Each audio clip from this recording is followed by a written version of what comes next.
Saudara, 3 kali sudah penyidik Polda Metro Jaya memanggil Ketua KPK Firly Bahuri untuk diperiksa.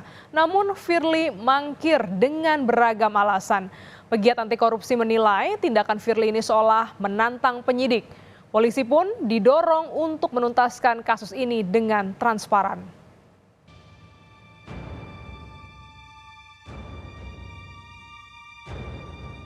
Yang pertama terkait dengan beberapa, kalau dibilang mangkir nggak pernah mangkir sih.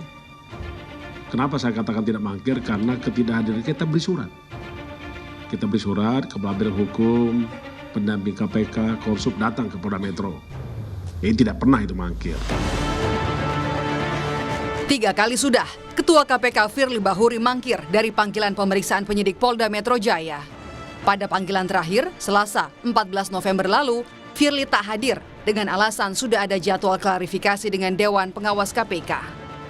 Padahal, Dewas sudah menjelaskan tak ada panggilan untuk Firly di tanggal 14. Dewas sebenarnya memanggil Firly pada Senin 13 November, namun Firly juga tak hadir dan mengonfirmasi akan hadir di tanggal 14.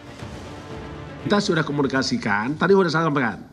Kita sudah komunikasikan bahwa saya akan datang tapi bukan hari ini. Karena sebenarnya hari ini jadwal saya adalah menghadiri undangan Dewas. Tetapi Dewas sudah ngirim surat tadi.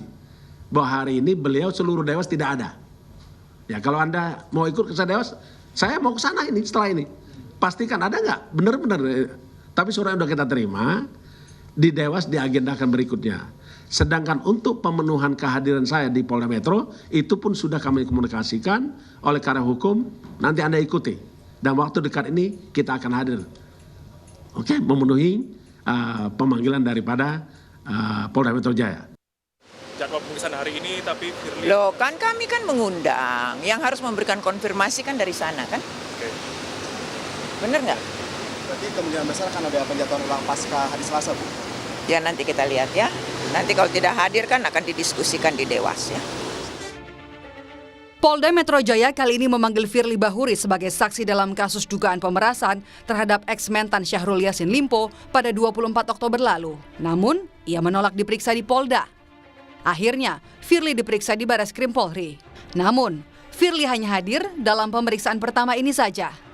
Karena dalam 3 panggilan setelahnya, Firly selalu mangkir dengan beragam alasan. Mulai dari memilih roadshow KPK ke Aceh ketika dipanggil pada 7 Oktober, hingga memimpin konferensi pers di KPK pada Selasa lalu. Firly juga pernah mangkir dari pemeriksaan, namun beberapa hari setelahnya justru terlihat tengah bermain bulu tangkis. Pegiat anti korupsi Saur Siagian melihat tindakan Firly yang terus-menerus mangkir, seolah menantang penyidik Polda Metro Jaya. Saur mendorong penyidik segera menetapkan status Firly sebagai tersangka.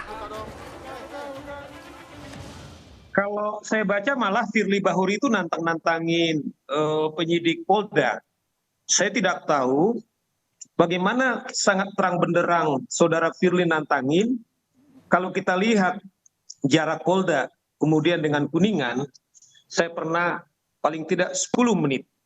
Artinya tidak ada alasan bahwa saudara Firly ada di Jakarta untuk tidak memenuhi panggilan daripada penyidik Polda Metro Jaya.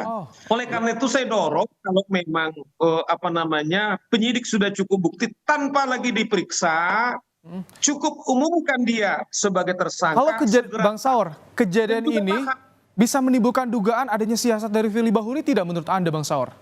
Saya lihat sangat terang benderang.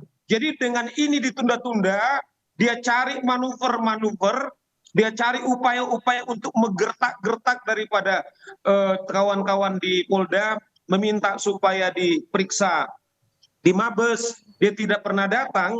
Saya kira di Karyoto sebagai Kapolda bukanlah orang yang bisa digertak-gertak menurut saya. Total, 86 orang saksi dan 8 orang ahli telah diperiksa dalam perkara ini. Saksi yang diperiksa termasuk pelapor Syahrul Yassin Limpo, sementara 8 ahli terdiri dari ahli hukum pidana, pakar mikroekspresi, dan ahli multimedia. Walaupun kasus ini disebut sudah naik ke tahap penyidikan, tetapi polisi belum menetapkan tersangka. Tim Liputan, Kompas TV.